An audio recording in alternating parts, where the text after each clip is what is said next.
Buenas profesora y compañeros. Hoy vamos a realizar el video colaborativo de la materia de autoestima y desarrollo humano. Mi nombre es Reiner Muñoz Jiménez y voy a presentar a mis compañeras. Número uno está Glendy Barquero Madrid. Número 2, Natalia Zúñiga Segura. Y número 3, Wendy Chávez Martínez.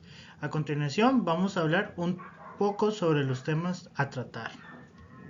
¿Qué es la personalidad? La personalidad es un conjunto de dinámicas que caracteriza a una persona mediante sus actitudes, pensamientos o sentimientos. Gracias a esto, nosotros podemos diferenciar a cada persona. La personalidad ayuda a identificar cuando una persona está triste, enojado o alegre. Buenas, mi nombre es Natalia. En cuanto al tema de construcción de la autoestima, primero debemos tener claro qué es el autoestima. La misma es la que nos ayuda a tener una vida feliz y sana. ¿Por qué? Porque se construye sobre el yo.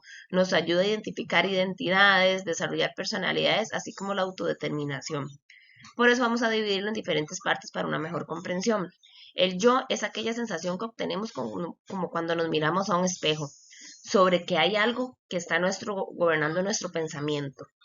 La síntesis personal, como lo mencionaba, es la identidad. Nos ayuda a identificar cualidades o expresiones que tenemos del mismo yo. Y también están las características conscientes, que ahí es cuando entra la personalidad, que es aquello que todo ser humano tiene y le ayuda a seguir un patrón. En cuanto a la percepción de uno mismo, es el autoconcepto que se tiene sobre uno mismo, es decir, cómo nos percibimos o cómo pensamos de nosotros mismos. En cuanto a la motivación del yo, es el que llamamos la autodeterminación, que es aquella que nos indica las personalidades y capacidades y talentos que se van generando a la vez como un estado de satisfacción y orgullo propio. Y en cuanto a la evaluación de sí mismo, en la autoestima, nos indica que nos evaluamos a nosotros mismos. Esto no siempre va a ser neutral, sin embargo, siempre va a ser necesaria una evaluación profunda de nosotros. En cuanto a la historia de la vida en la construcción de la autoestima, debemos comprender que esta se mantiene siempre en una constante reconstrucción a lo largo de la vida, ya que siempre van a haber tanto influencias normativas como no normativas, donde las normativas son los procesos que se desarrollan de forma común en la mayoría de personas. Y las no normativas son aquellas que suceden imprevistamente, como enfermedades, accidentes, que no son compartidas por todas las personas. Entre las influencias normativas, algunas de las más relevantes existen las familias, valores, relaciones de pareja, entre otros. Al igual, la autoestima nos permite tener diferentes ciclos, como lo es el ciclo de la niñez, que se caracteriza por ser una época despreocupada, el ciclo de la adolescencia, donde entra más estrés, se llegan a tener inseguridades sobre el yo, existe la adultez, que tiende a ser un momento ya de reconciliación con nosotros mismos, y existe la ancianidad, que tiende a ser donde todas estas temáticas ya dejan de tener importancia. Muy buenas, mi nombre es Wendy Chávez y voy a hablarles sobre la autodiscrepancia. La autodiscrepancia es la teoría que sostiene que el ser humano se divide en tres: el yo actual, el yo ideal y el yo debo. El yo actual es la manera en la que nosotros nos autopercibimos. Al ser una autopercepción puede ser real o no. Tiene que ver cómo nos vemos tanto física como mental, emocional y cómo comparamos nuestros logros con la de los demás en la actualidad. El yo ideal es la persona que aspiramos a ser en cuanto a metas, aspecto físico, cómo se siente y cómo se ve. El yo debo es la que se siente como una imposición. Es lo que se debe hacer, lo que se debe tener y cómo se debe de sentir. La autodiscrepancia se llama así porque precisamente presenta incongruencias entre los tres yo. Una persona con una autoestima saludable buscará la manera de equilibrar los tres yo. Sin embargo, cuando la persona se tiene a sí misma baja autoestima o una valoración muy por debajo, entonces es ahí cuando la autodiscrepancia suele causar sentimientos negativos. Entonces, el yo actual se encuentra en discrepancia con el yo ideal, por lo general genera sentimientos como tristeza, depresión, mientras que cuando el yo ideal está en discrepancia con el yo debo puede causar también depresión o ansiedad por no lograr los estándares que debe de eh, presentar en el mundo. La autodiscrepancia puede estarse viendo también afectada por el crítico interno. El crítico interno es la voz que tenemos todos dentro, pero esta voz puede ser a veces muy cruel. Esta interiorización la aprendemos desde muy pequeño por medio de nuestros cuidadores, cuando ellos se autocriticaban, criticaban a los demás o nos criticaban a nosotros mismos. De manera que al crecer, esta vocecita queda dentro de nosotros y puede ser muchas veces cruel, puede estar repitiendo palabras o frases que dañen el autoestima. Algunas características del crítico interno es que suele maximizar los defectos y minimizar las virtudes. También siente que todo el tiempo es culpa de ellos, lo que sucede, las cosas que hacen mal. Y esto también lleva al sentido de la permanencia. Frases como siempre y casi, nunca, son muy comunes. También puede sentirse como una voz interna o que sea fuera de sí, es la que les está haciendo la crítica. Como se mencionó anteriormente, todo depende de la autoestima con la que las personas cuenten. Ante las dificultades de la vida, una persona con autoestima alta utilizará su crítico interno para utilizar esto como una oportunidad o como nueva forma de aprender. A esto se le llama resiliencia. Mientras que una persona con autoestima baja, enfrentándose a las dificultades de la vida, puede empeorar su estado emocional y sus sentimientos negativos.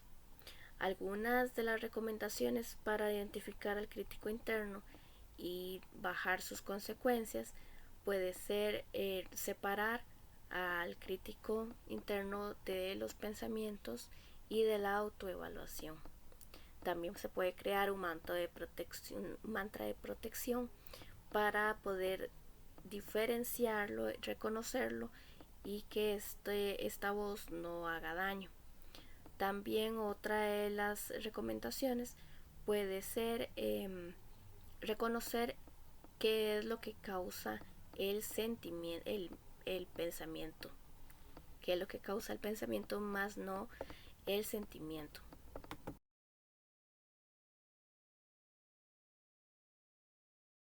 Manejo del estrés. Nosotros tenemos dos actividades por realizar para así manejar nuestro estrés, como reunirnos con familia y amigos. ¿Qué quiere decir eso? Al reunirnos con la familia podemos realizar actividades o salir a pasear a una playa, a unas piscinas o unas termales. Así nos ayuda a lograr relajarnos un poco y disminuir el estrés y conversar con otras personas. O sea, ¿qué quiere decir eso? Cuando nosotros nos sentimos estresados debemos buscar a alguien para conversar. Así podemos liberar lo que sentimos y así disminuir el estrés.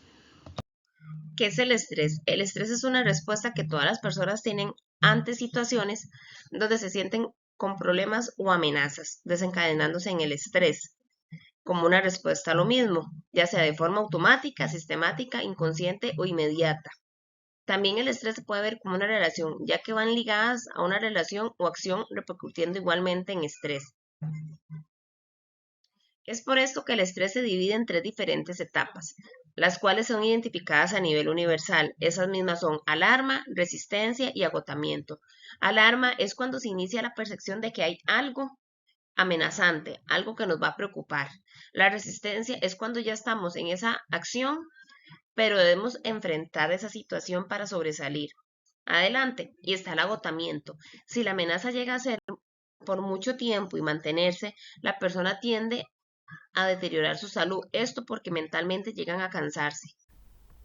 Algunos signos y síntomas que puede presentar el estrés crónico a nivel físico puede ser la caída del cabello, el dolor muscular, de cabeza y cansancio en general. A nivel cognitivo, la persona puede presentar problemas de concentración y de memoria.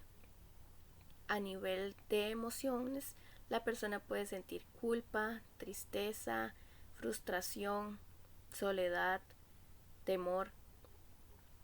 Por otro lado, de manera de comportamiento pueden caer en excesos como las bebidas de alcohol o de consumo de drogas. también puede caer en la autolesión y también tiende a la evitación de los trabajos, así como a la procrastinación o simplemente bajar el rendimiento y aumentar las equivocaciones que pueda tener. Buenas, mi nombre es Glendy Barquero Maris, soy estudiante en la Universidad de Talamanca, estoy estudiando la carrera de Educación Básica para primero y segundo ciclo. A continuación les hablaré sobre las características del síndrome de Burnout. El primero es el agotamiento emocional. Bueno, se puede decir que este es cuando una persona se siente cansado, ya sea por, cansado por niveles físicos o mentales. Por otra parte está lo que es despersonalización. Esta es cuando una persona siente o se distancia con las demás personas, ya sea colegas o estudiantes. Lo empieza a tratar a las demás personas de manera negativa, fría. Además los culpa de sus propios problemas. Por otra parte, está lo que es pérdida de eficiencia. Esta es cuando un individuo desarrolla actividades negativas hacia sí mismo, se siente inútil o incapaz de realizar las cosas. Se puede decir que la diferencia es que la despersonalización es cuando hay un distanciamiento hacia las otras personas. En cambio, en la pérdida de eficiencia es cuando una persona se siente incapaz, pero por sí sola, ¿verdad? Entonces es importante conocer esas características. Estrategias para manejar el estrés laboral. El primero que se encuentra es terapia farmacológica. ¿Cuál es esa? Debemos buscar a un doctor para que nos recomiende medicamentos o hierbas para poder disminuir el estrés. También se encuentran los masajes. Debemos de buscar un fisioterapeuta que nos hagan ese tipo de masajes para poder disminuir el estrés y también disminuir la presión arterial. También se encuentra la musicoterapeuta. Nos podemos encerrar en un cuarto solos, escuchar la música que nos gusta y así lograr disminuir lo que es el estrés. También está la aromaterapia. Debemos buscar esencias que nos ayuden a disminuir el estrés, encerrarnos en un cuarto y poder oler esos tipos de esencias. La meditación, buscar un lugar seguro, de paz, al aire libre para poder meditar y así disminuir el estrés. Respiración, aprender a respirar, inhalar y exhalar. ¿Por qué? Porque al inhalar y exhalar podemos disminuir un poco el estrés laboral y buscar un sitio seguro y libre para realizar este proceso. Y por último, la relajación. Buscar un lugar seguro, sin ninguna de las personas, al aire libre y escuchar la naturaleza. Así ayuda a relajar y así disminuye el estrés. A continuación se explicará los conceptos de autoconcepto, autoimagen y resiliencia. El primero, que es autoconcepto, se refiere a los conocimientos que tiene cada persona sobre sí mismo, basándose en las destrezas, habilidades, entre otros. Por su parte, la autoimagen es la representación mental que tiene cada persona sobre sí mismo. Es importante indicar que esto influye tanto lo que siente, lo que piensa sobre sí. Y por último, lo que es resiliencia, esa deriva del latín resiliere. Es lo que es resiliencia es se puede definir como el proceso a adaptarse a los problemas, traumas, entre otros. Muchas gracias por la atención brindada. Eso sería todo de parte de nuestro grupo.